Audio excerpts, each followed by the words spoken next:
Not everyone was so fortunate as to understand at the age of 14, as did Vanya Levitsky.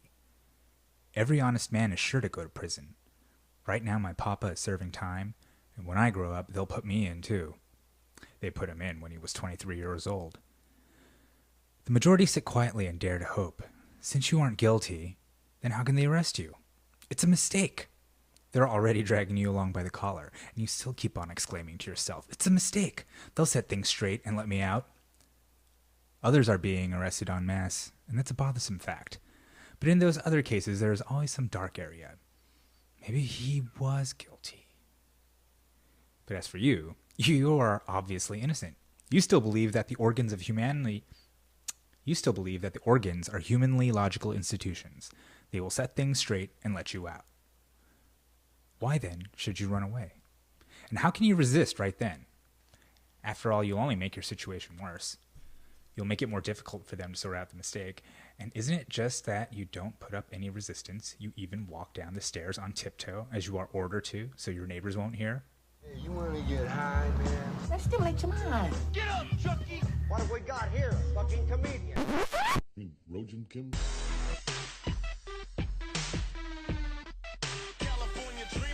All right. Hello. Welcome to the Rogin Kimcast. It's me, Rogin. Me. You know this, right? I hope so by now.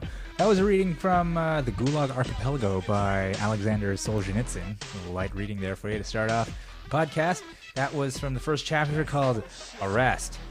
And it just talks about how, shitloads of people were starting to get arrested during Stalin's purge, the beginnings of these purges. People just getting arrested. You know who I want to arrest? It's my dog Badger, because he was bad. He was a bad boy. He was in dog jail. I put him in dog jail, because he ate some chicken bones off the counter. He somehow climbed up to the counter and knocked over some bones and ate them up. Cooked chicken bones, which that's bad. Cooked bones are bad because they can splinter, choke the dog, or poke him in his insides or whatever, but it's been 48 hours and he's fine. No strange blood. No, he didn't choke. Obviously, he didn't choke. That's like the first danger, right? When your dog eats bones. Unbeknownst to you is that you could come home and find a dead dog with the bone sticking out of his throat because he's fucking choked to death. But no, he's okay. Bones dissolve just fine. Then I did some research and I was like, dude, he really loves bones. What's going on? What about raw bones? I read that raw bones are cool for dogs, right? They're supposed to be because they're softer, they don't splinter, and if you think about it, this article I read said, dogs evolved to eat smaller animals, not beef, not cows. That's why you shouldn't give your dog raw cow bones, like bone marrow or stuff like, like those ossobuco bones or whatever. You shouldn't, first of all, don't get them cooked bones, and secondly, not beef, or bison or whatever, big animal bones, because since they are canines, they evolved to eat birds, smaller things. Even when it said lamb, give them raw lamb bones. I guess it's okay. But anyway, supposedly raw chicken bones are supposed to be great for the dog, and not only that, raw chicken is okay. They said, like, really? Don't they get like salmonella or something? But this article, a couple articles, I read more than one. I'm a responsible dog parent. Well, it said that the dog's immune system is built to handle that kind of stuff and built to handle eating raw bones, because that's what they do, man. They're dogs. They eat bones. And in the wild, they would eat fucking chicken bones, and they would eat all kinds of bones and just chew them up and eat them. That's what they did. And there's a lot of minerals and there's a lot of good stuff in the bones that they need, that they evolved to need. Grown up as canines, it would even help their teeth. My Badger, if he's got one, he's a beautiful boy, but if he's got one area that he could use improvement, it's his teeth. He chipped them when he chips them when he was young. There's little cracks for him. He's got brittle teeth. Apparently, chewing on some raw chicken bones works wonders for the teeth, for the whole dog in general. And he's like middle-aged now. He's like sort of probably around the middle of his lifespan, and I think let's give it to the guy, huh? Let's give him a raw chicken leg. Why not? Let him chew on it, because he loves them. Obviously, he loves chicken. It's not the first time he ate chicken bones. He found some fried chicken bones and ate those too. Just blah, blah, blah, ate them right up. And every time we fucking wonder if Everything's going down. It was going down. Now I see that he can actually fucking just eat raw chicken bones, and that's actually good for him. But we can't leave the cooked ones around. So that's why we put him in doggy jail, right? And he was innocent, he said. He was innocent. He couldn't believe it. It's like, me? No way. And yet, yeah, we put him in jail. Well, it's not really jail. New rule for doggy, he can't come on the bed. Not come on the bed. Not come on the bed. I mean, come on. That's gross, guys. That's gross. I mean, he can't sleep in bed with us anymore because it's too much. And I think there's no boundaries between us and him, and he starts getting real haughty, real uppity. And so to put him in his place, working on getting him a bed it's comfortable that he likes for his own, but separating him altogether so he doesn't get all weird. I think when he was a puppy, we did a good job. We crate trained him. We did a good job of preventing separation anxiety and stuff like that. But now he's approaching middle age and can get weird again, as can we all, right? It's like you got your childhood, you got the teenage years, right? Those crucial areas, and then you got those 20s, and then that middle age. And then what? What's after that? Oh, I guess the autumn of your years. Or is now the autumn? Wait, is middle age? No, middle age is summer, right? Am I in the summer? I'm in the summer of my life, everyone. Summer of your life. Imagine being in the summer of your life and then being jailed for an unjust reason. And just like reading the Gulag Archipelago is, I think it's important. It's a fucking slog, but it's important. And this thing about arrest, right? This idea that like the honest people are going to jail. Like, it doesn't matter. There's once the state can just sort of decide absolutely who gets to go to jail. There's no right and wrong. I mean, they use that against you, but there's none of that's being decided by the state. And let me read you this. Okay, this is like the footnote of that paragraph I just read, right? And how we burned in the camps later, thinking, what would things have been like if every security operative, when he went out at night to make an arrest, had been uncertain whether he would return alive and had to say goodbye to his family? Or if during periods of mass arrests, as for example in Leningrad, when they arrested a quarter of the entire city, people had not simply sat there in their lairs, paling with terror, at every bang of the downstairs door and at every step on the staircase, but had understood they had nothing left to lose and had boldly set up in the downstairs hall an ambush of half a dozen people with axes, hammers, pokers, or whatever else was at hand. After all, you knew ahead of time that those blue caps were out at night for no good purpose, and you could be sure ahead of time that you'd be cracking the skull of a cutthroat. Or what about the Black Maria sitting out there on the street with one lonely chauffeur? What if it had been driven off or its tire spiked? The organs would quickly have suffered a shortage of officers and transport, and notwithstanding all of Stalin's thirst, the cursed machine would have ground to a halt. If we didn't love freedom enough. And even more, we had no awareness of the real situation. We spent ourselves in one unrestrained outburst in 1917, and then we hurried to submit. We submitted with pleasure. Arthur Ransom describes a workers' meeting in Yaroslavl in 1921. Delegates were sent to the workers from the Central Committee in Moscow to confer on the substance of the arguments about trade unions. The representative of the opposition, Y. Larin, explained to the workers that their trade union must be their defense against the administration, that they possessed rights, which they had not won, and upon which no one else had any right to infringe. The workers, however, were completely indifferent, simply not comprehending whom they still needed to be defended against and why they still needed any rights.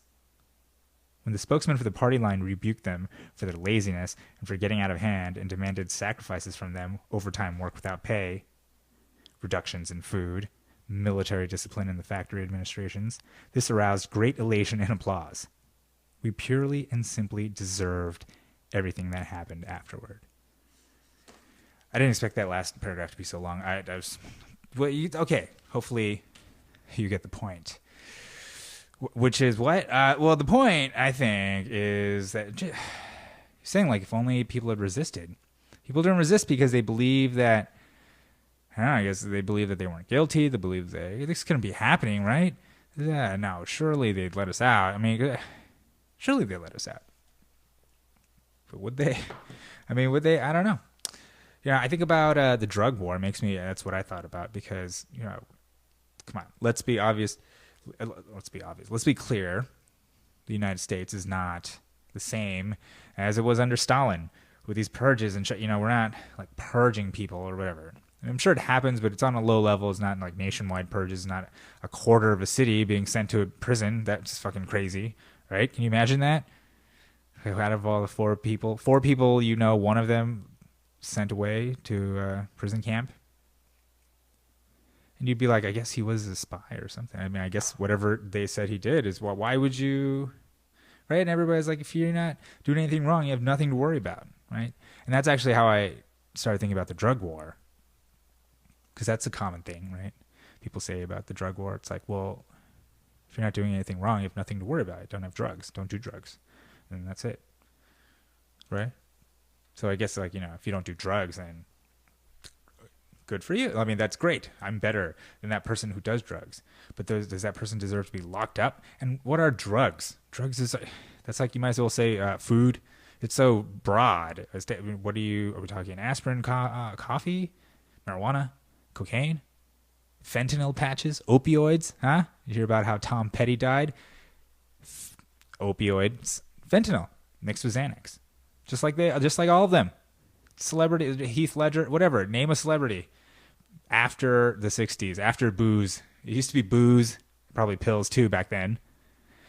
All right, I'm not going to go on a rant about the opioid crisis because where people see an opioid crisis, I see an opioid opportunity. It's an opportunity to learn about this pharmacological shit that we're being, I don't know, oppressed. How can we be free? How can we be free if we acquiesce with even the most innocuous seeming of demands from the state? How can we truly be, we're just like, oh, okay, we'll do it. But what's the penalty, right? Penalty is, there's a range of like, you pay money, or I guess the public shaming, pay some money, you go to jail, we're going to kill you. Like there's a series of penalties that exist for if you decide, I don't want to do that thing that everybody says should do. It's dangerously anarchic. Am I becoming an anarchist? No, I don't. No, I don't know if we need government, but I think it's going to happen. Anyway, well, that's... So I'm smoking weed again. So that's what's happening. I had a nice run. 19 days. It was, I was doing it all the way till Ramey's birthday because, we're going to celebrate. And it's probably the longest stretch I've gone since 1996, I'm sure. August, sometime in 1996. And I got to say, I liked it. It was good. I mean, I definitely got so high after not smoking that long and then smoking. I'd forgotten how wonderful marijuana is. Marijuana is so wonderful, and it's a pity to abuse it. It's just, it cheapens the whole thing. It's kind of like she's a lady. You got to treat her like a lady. She's special. You can just use her, roll over, take a puff, and then fucking hit the vaporizer and lunch, and then come home, just smoke bong loads till you fucking pass out. All right? That's no way to treat a lady. You're special. All right. So what are some notes? Let's see. Notes on being sober. Notes on recovering my THC brain. So I got the CBDs. Okay. So I got some CBDs and I ended up getting by chance some THC oil. Yeah, I didn't even buy it. Just magically appeared. And so then I was able to kind of try the CBDs and then try the THC and like sort of try the two things and see what. And yeah, CBDs are awesome because you do get the sort of there's like a physical relief, a mental relief that comes with it, that's familiar with weed. It's a chill vibe, but not like sleepy, but chill. Kind of could possibly be a laxative effect. I don't know, but it could have been me just maybe doing too much. Maybe I was too relaxed. I don't know, but it's relaxing, but it's not intoxicating. There's no, you're not like, you're just sober. It's fine. It's kind of like vaping an e-cigarette, except you don't get the rush, the nicotine rush. You get the CBD kind of mellow. So it's not bad. It's not bad for, like, say, a daily operator, for someone such as yours truly, who is a weed crackhead. You know what I mean? Somebody who needs to maybe augment how much weed I'm smoking or how I'm using it, right? And yeah, I don't want to also like replace CBD oil with the crackhead behavior. I mean, there's something, there's something good about the moderation that comes with not reaching for it every time as I stare at my bong in front of me. So it was cool. I mean, whatever. I don't feel like there's like a value inherent in sobriety, and there isn't really a value inherent in intoxication. These are just some things we can do for some reason as we exist as sentient creatures, or even whatever. Animals get high, right? So we're animals, and we are higher beings. Are we not? Are we not? Are we not? I saw this sketch. All right, you ever see the show Peep Show? The show called Peep Show. I think it's on Hulu, but it's these two guys, David Mitchell, Mark Webb. Mark Webb? Yeah, David Mitchell, Mark Webb. And they have a sketch series called Mitchell and Webb, the Mitchell and Webb Look. And in the Mitchell and Webb Look, one of their most famous sketches is called Are We the Baddies? Just YouTube Are We the Baddies and watch it. But essentially, the joke is that there are these two Nazis, and one of them is coming to the conclusion, the realization that they're the bad guy. He's like, "Are we the baddies?" And that's just what it is. And sometimes I have that moment all the time. I have that moment all the time just because, I grew up in the middle of the Cold War, or toward the end of it. It's a heightened Cold War. A lot of movies about that shit. Rocky going to Russia and shit. A lot of media going on. It was still, you were in the throes of a propaganda war, right, between two sides, and we were the good guys and they were the bad guys, and we were good. We were good, man. Yeah, whatever happened to being good? Now, I guess once the Soviet Union, crumbled, there's no more. There was a unipolar sort of world dynamic where the U.S. was at the top, sort of second-tier dudes, and then kind of other dudes at the bottom, and then there's terrorism. Terrorism came. We didn't know what to do with that, and so terrorism came. So now we're fighting terror fighting. And I guess we beat terror or something, or we're sick of it, or there's enough terror. I guess after we quote-unquote have destroyed ISIS, we're going back, everybody, to the Cold War, fighting Russia again. And I just say it's not a good idea, guys. It's not. I don't think we should do it. Or maybe, you know what? Maybe it's a nice way of, the 80s were awesome. But I don't know. Maybe it's people seek order. Maybe it'll make people, make things clear for people. We're the good guys again. We need a bad guy. Terrorism's too vague. It's not working. But perhaps we're the bad guys. What about, say I saw Star Wars, The Last Jedi, and spoilers, it's The Last Jedi. I had nothing there. I don't know why I took a stab at that. Anyway, the movie's fine.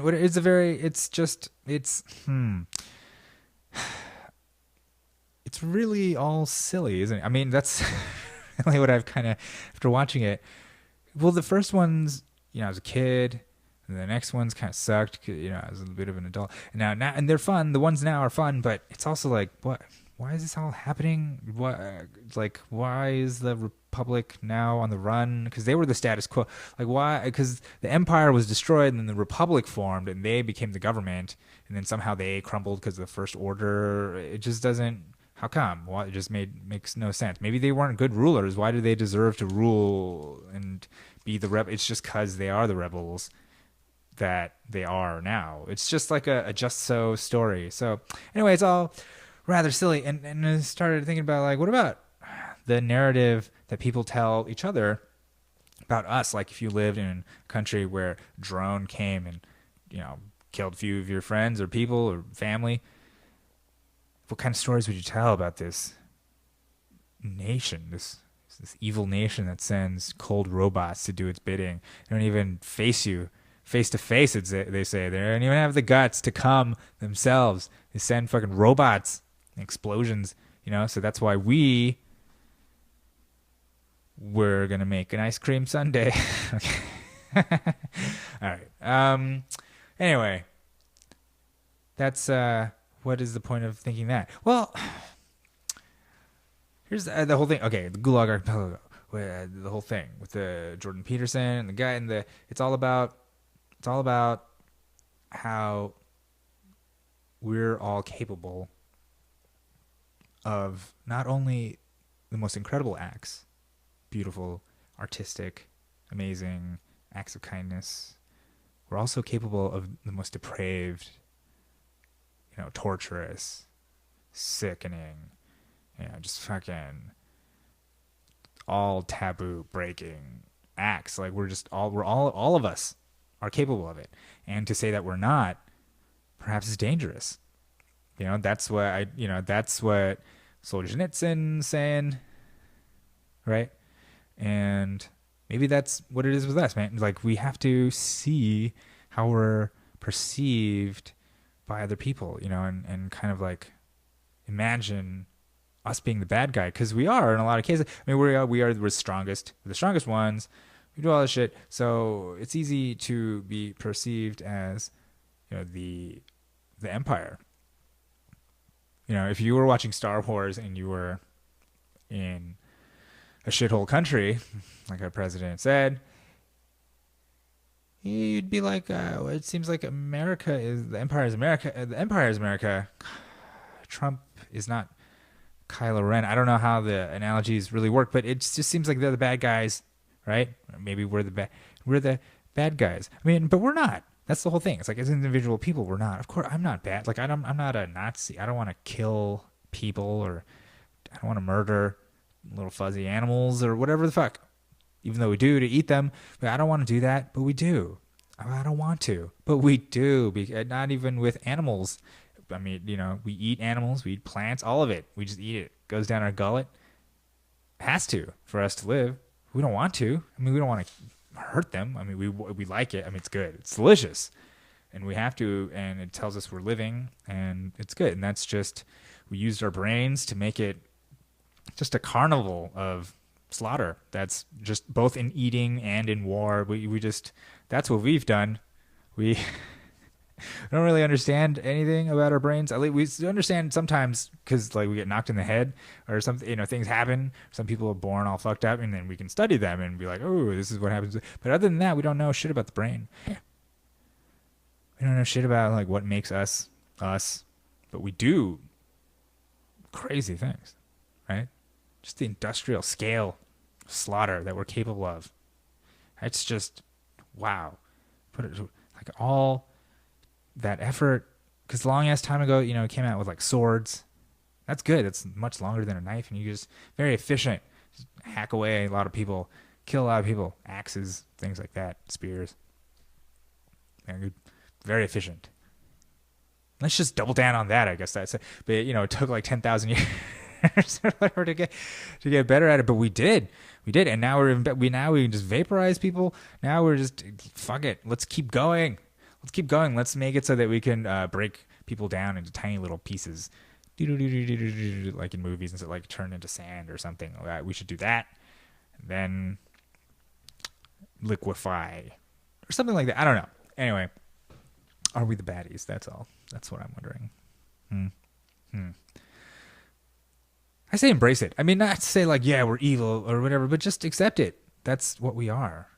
Rome. It's Rome. Rome or whatever the fuck. Atlantis. Whatever the fuck that the great civilizations have been in the past that have ultimately crumbled. A lot of crazy shit happens in that aftermath. A lot of darkness. But then new things that spring forth. Because that's just life. Life, man. History. Life. As long as we're here and nothing knocks us out of orbit or stops the simulation, and it's just gonna happen, right? So I say enjoy it. We're at the height of civilization right now, the height of it. You can still go and get things that don't grow anywhere near you at the store and just pay some money to get it. And once something fucks with that, then we should be shitting ourselves. But as long as that's happening, it's totally fine, right? It's totally fine. Just like Solzhenitsyn said, right? It's not gonna happen, is it? I don't know. I mean, given the circumstances, and I'm not talking about Trump because it's not about. It seriously isn't about him, man. He doesn't. This shit has been going on forever, right? A lot of something's got to be done. I mean, okay, climate change. Is it happening? I don't know. But is it shitty and bad that we put out a fuck ton of carbon more than that's ever been recorded historically? That's probably bad. Isn't it true we have the technology to do something better, something cleaner, something more efficient? Yeah. So what's stopping us? The money. But the meaningless pieces of paper that we just talked about the height of civilization, how we can use that to make things happen that, we couldn't make happen back in the day. But why is that stopping us? We should be making more money after doing the fucking thing that needs to get done. You're caught up. Money in itself has no fucking value, but once you give it value, it just fucking, it fucks a lot of things up because then everything becomes about how much of that you have, and if you lose it, then it's bad. But what about progress? What about make things better? Why aren't those values? Because it's not profitable. See? That's the inherent difficulty in valuing money. It stops other values because you can use. It's not a value. It's a thing. It's a fact. It's like saying erasers. Like why do you do that? And you go erasers. I mean, all right. Okay. Hey, I'm grateful. All I know is like I could have been born. And think of all the places on Earth, all of them, and how all of them are. Most of them are probably shittier than where you are. I mean, I'm sure there are some places that may be more wonderful, so grand. But just imagine just being in a place that really sucks. And sure, okay, shithole is fucking president. Whatever. Say you were in one of those shitholes. Would you don't know any better, so I guess you might not be unhappy, but still think of what you have, and be grateful for it. That's what I say. I'm sorry. Am I preaching? I don't mean to. I'm talking to the mirror right now. I'm not. But I like to think of the shit I have. I mean, I could be dead. I could, yes, for sure be dead. For sure be dead. I've done stupid things. I've walked on the goddamn Hollywood freeway, North Hollywood freeway, on acid. On acid as a teenager, just walking down the freeway like 4 a.m. I could have gotten hit. I could be dead. I've almost been lured away by strangers. I could be dead. I could have very close to committing suicide. All these things could be dead, but I'm not. I'm still here. I'm turning 40. Fuck it. I'm in the middle of my life, but I'm okay. I'm happy. And I've dealt with a lot of fucking shit that I see coming. Especially looking at the older generation of my family. There's a reckoning. There's always a reckoning. You can punt as long as you want, but fucking reckoning. It's coming. So the sooner you deal with it, I think the less of an impact maybe it'll have in your whole life, and ultimately that end where you'll feel that regret of like, I should have done that. Should have done that.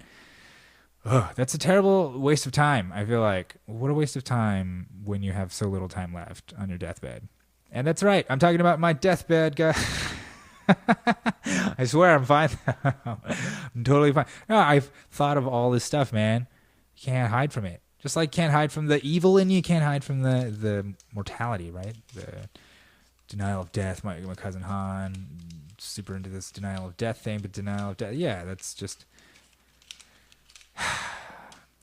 Thanatos, right? The fucking death complex that Freud talked about and other people. Death, it all happens. We all don't want it to happen.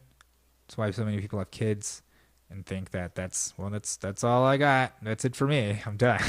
And in essence, that is true. But we have these crazy brains we know nothing about. For some reason, Shakespeare is a dude. He's still around. Neil Simon, who wrote more than Shakespeare. That less people know, but I know. Fucking Neil Simon. Do you know who he is? It doesn't matter. You might after now that I put him in your mind, right? There's an immortality that exists through cognition, consciousness, the collective unconscious, whatever, just being remembered, leaving behind art. Is that what I'm doing now? Is that what this is? That's what this is. Oh, God. No, this is not. This is not art. This is like the drippings. This is like if, Michelangelo had to paint the Sistine Chapel upside down, the paint would drip and fall into his eye, and that's like what I feel like this is. This is. Oh, God. All right, guys. Well, thank you very much for listening to the Rogin Kimcast. Hope you had fun. More Gulag Archipelago next week. I don't know. It's making me think a lot, man.